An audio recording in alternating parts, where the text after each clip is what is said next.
আপনি কি জানেন এক দোয়া রয়েছে যা ৯০ বছরের গুনাহ মাফ করতে পারে? হ্যাঁ, আপনি ঠিক শুনেছেন। ৯০ বছর। আজ আমি আপনাকে সেটা জানাবো এবং দেখাবো কিভাবে আপনি নিজের জীবন বদলাতে পারেন।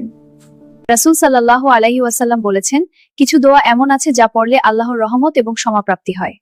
বিশেষ করে যারা দিনের পর দিন পাপের ভার বহন করছেন, তাদের জন্য এটি আশার আলো। ৯০ বছরের গুনাহও মাফ হয় একটিমাত্র সঠিক দোয়া ও বিশ্বাসের মাধ্যমে।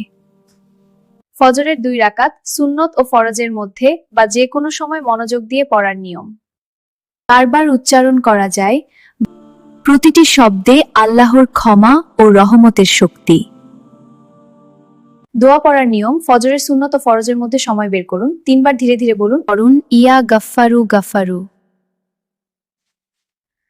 অন্তরের গভীর থেকে দোয়া করুন, আপনার সব ভুল স্বীকার করুন।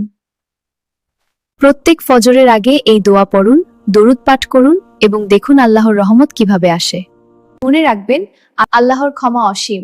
৯০ বছরের পাপও তিনি মাফ করতে পারেন। সাদি আমরা আন্তরিক হই।